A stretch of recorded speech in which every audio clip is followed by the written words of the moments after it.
the Wallabies. Now, this is the biggest mystery. Are they actually any good after that Lion series? I don't think it really told us much. Did we learn more about the Lions than we did about the Wallabies in that series? I actually like the idea of what Auckland FC were going to do too, a boutique stadium. Make it demand. Get a ticket. If you can't get a ticket, you miss out. I don't think I was alone in saying we were going to beat Argentina. Yeah, I don't fair. think anyone made that. It was a big call to say we're going to win 2 tests in South Africa. I think the draw this year is in the All Blacks' favour. DSPN, the Devlin Sports Podcast Network. So much rugby to talk about this week. Obviously, the Rugby Championship are kicking off. NPC up and running 2 rounds of that. And news Super Rugby wise, which came out today, that there's going to be a Super round held in Christchurch at the brand new beautiful Te Kaha Stadium in round 11. Well, with us, a man who has been with me for years, reciprocal arrangement, I guess. I call him the most trusted and respected sports journalist in the country. We love him to bits. He's a great friend of the show. Jamie Wall, welcome back. Oh, thank you. It's great to be back. Back on New Zealand's most watched sports podcast. Well, let's hope so. Well, we're gearing towards that. And thank you very much. Remember to keep clicking the subscribe button and tell whoever you know that loves their sport that we're here every day and we're posting every day. Super round 11 in Christchurch. That news came out today. I like this. We didn't have one this year. Melbourne hasn't worked. They've tried Melbourne. It just hasn't really taken off. We don't know what the fixtures are yet, but just as a concept, as an idea, as going down to Christchurch, down to that stadium. Again, I loved Super Rugby this year. I think they're ticking the box again. New stadiums means big crowds. There you go. Like, we know that. We've seen that at every new stadium that's been built. So they're wanting to cash in on this. So it's a really good idea from what I can gather out of it. I am somewhat concerned that they've actually named a couple of fixtures, which is the Blues and the Reds, and then the Hurricanes and the Brumbies. So they've locked those in, but we've kind of got to guess the rest. Right. My conspiracy theory brain immediately went to, are we in a Melbourne Rebels type situation where you're sort of putting a question mark over the existence of any of these teams next year? We'll see. Or maybe it's just because those 2 games that I mentioned are the traditional Anzac Day fixtures that are being played. It's probably that. In saying that, though, I mean, I like the concept of a Super Round. Obviously, the Magic Round idea is someone that's worked really well. For the NRL, For the NRL and obviously Super League before that as well. However, how they're going to make a big party weekend out of and conflate it with the whole Anzac Day thing, which to me has reached like some really turgid levels in terms of like what they're doing before games and stuff.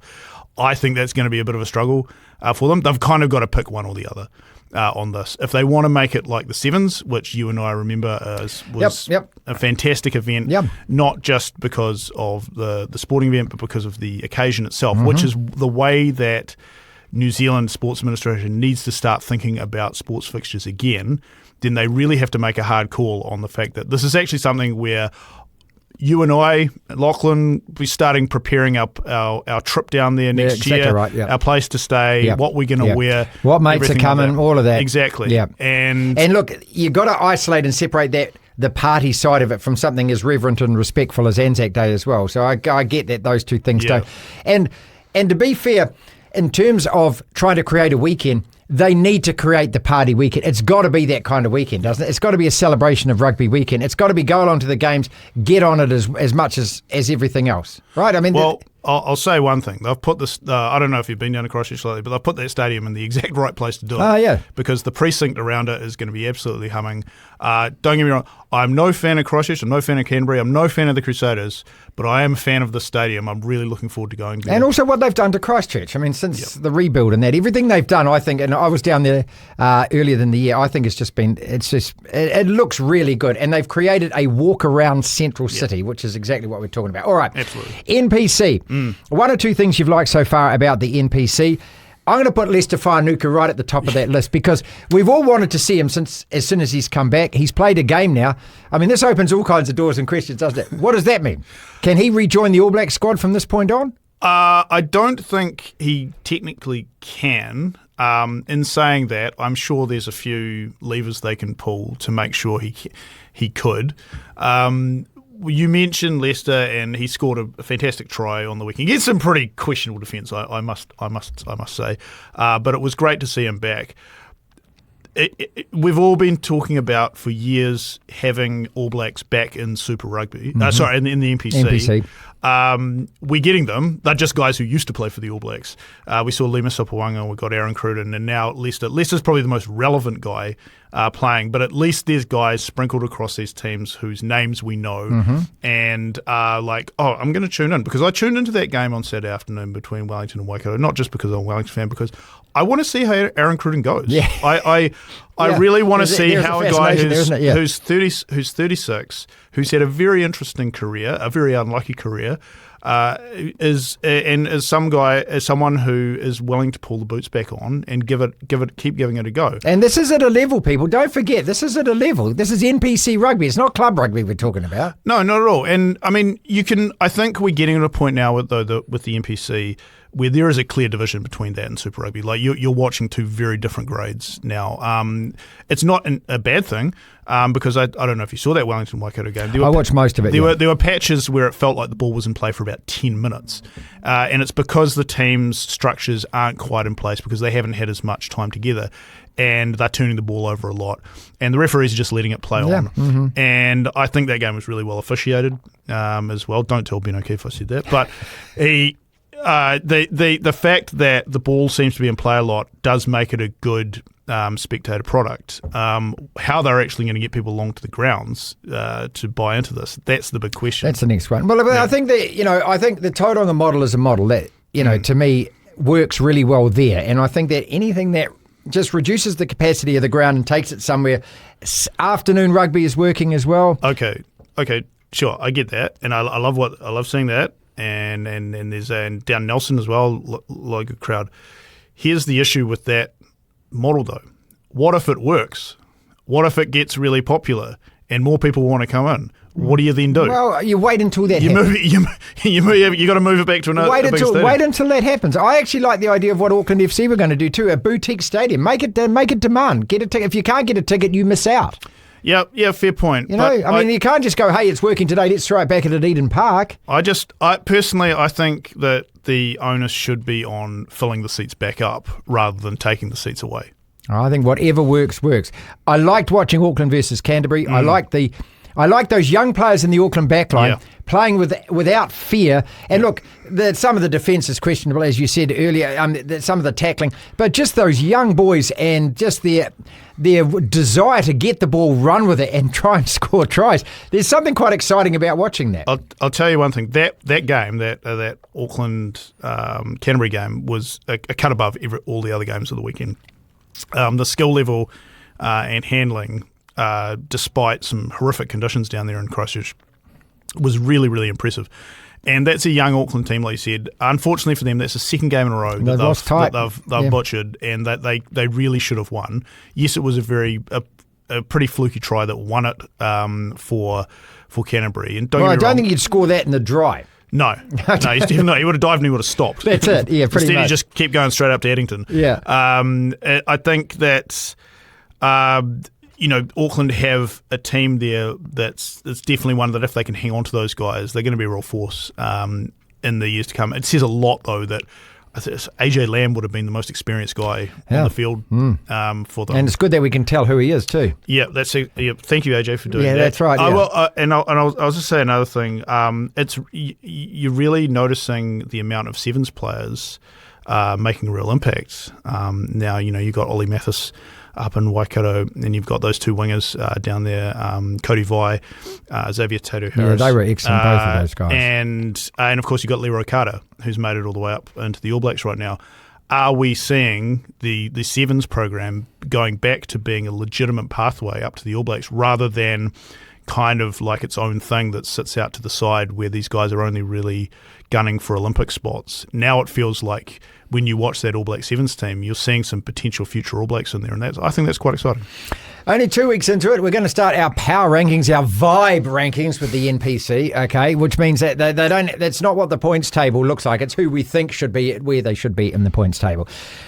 Let's go to the Rugby Championship then, where Tony Johnson's been on the show as well today. I think this is the most anticipated rugby championship since I don't know when, Jamie, and I look at all 4 teams who've all got something to offer. They've all got something to prove. We don't have the target on our backs for the first time in God knows when. They have the target on their backs now. South Africa come here. They are the kings. 2 tests at in New Zealand, where they don't traditionally win. And so we've got an enormous challenge in front of us. We knock them off and we can start rewriting the world rankings.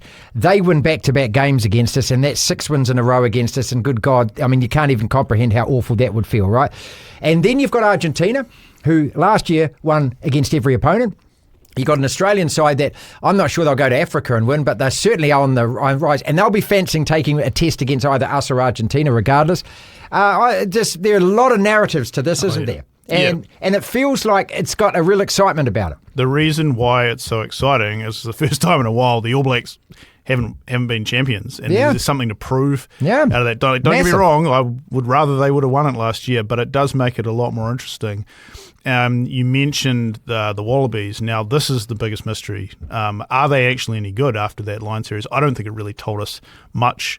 Did we learn more about the Lions than we did about the Wallabies in that series? So, with all due respect to the All Blacks and the Pumas, which I think will be a very good game on Sunday morning, the big game this weekend is in Johannesburg between those 2 teams, because we're going to learn a lot about the Springboks. We're going to learn a lot about the Wallabies, because, again, I'm not picking the Wallabies to win this game, but if they can be competitive, they can put in a decent performance, we're going to start hearing that stuff rumbling over the other side of Tasman. The Bledisloe's coming back, and the Wallabies are back, and we've been hearing this for a long, long time now. It's only a couple of decades, Jamie. Only a couple of decades, but it's going to build up to what should be another interesting Bledisloe Cup series. But what say they did manage to take a test off them over there? I mean, that would be the biggest apple cart overturn in world rugby in years if Australia managed to do that. It's not unprecedented. I mean, the Irish Pumas, won last year. The Pumas managed to knock over the Springboks. That was in Argentina, to be fair. Yeah. But you'd have to think, given how highly rated the Springboks are right now, that they'd be winning those games.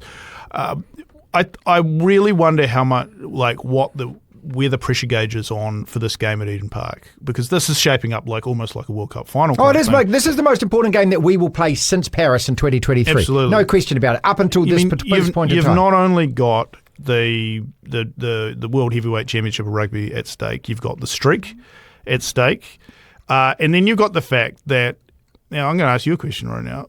Do you know when the last time was the Springboks won in Auckland?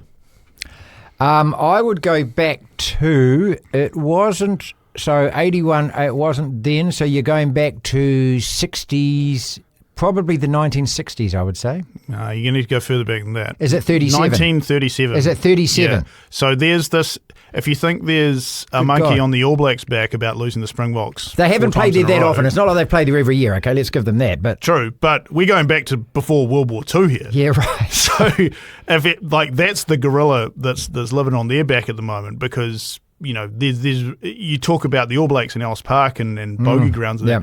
This stands as the one place that the Springboks can't win, and even when they're not playing at Eden Park, they do even worse. There was that game in Albany, and there was that game down in Mount Smart a couple of years ago. The most tests the All Blacks have ever lost to any opponent consecutively is 4. That's right, and we've already lost 4 to them. Yeah. And so these are records that no All Black wants to be part of. You don't want to be part of that team that's lost 5 in a row to those guys, right? I really don't want to be having to do another unwanted history piece, writing that up. Because you've done a few, Ireland, Argentina. We've done a few. Lately. We've been talking about a few unprecedented moments. I don't want to be talking about the streak ending in a few weeks. It's going to end at some point. It has to. But I really don't want it to be this one, because I think that it would signify a dynasty by the Springboks. Okay, let's just stop that right now. How good is it going to feel if we knock them off 2 times? Oh, it's going to feel fantastic. I mean, that means that we're going to sit there now and we're going to start swinging it again, aren't we? I think so. I think we could probably flop it out and give it a good swing. Yeah. I'm looking forward to having Rusty Erasmus over here and the kind of these press conferences, this is going to be fun for us, isn't it? Oh, it's going to be fantastic. Yeah. I'm really looking forward to just engaging with the South African fans again, both online and in person as well. Well, you went there last year and had a great time.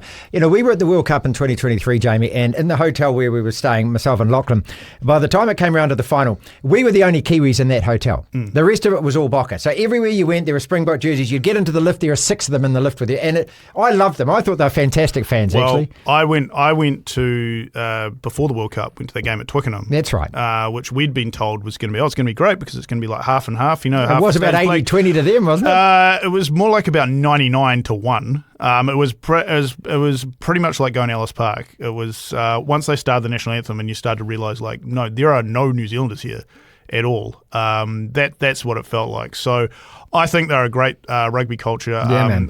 They're fantastic fans. They're just so passionate. And that's what's going to make this game so big and so interesting and so entertaining. Final question then. Who wins the Rugby Championship and why? Oh, see, I've been going back and forth on this the whole time because I know I made a bold prediction last year. You predicted we would beat South Africa and we'd also beat Argentina. Well, I don't think I was alone in saying we were going to beat Argentina. Yeah, I don't fair. think anyone made that. It was a big call to say we're going to win 2 tests in South Africa. I think the draw this year is in the All Blacks' favour, and I think the draw for a rugby championship plays a big part in what happens. I think that if it comes down to the All Blacks needing results at the back end, they're in a better place to do it than the Springboks will be, because I think it's going to come down to those two. I feel like every team has the ability to knock each other over off at least once, so we could be looking at the tightest one, but I think the All Blacks are going to do it. DSPN.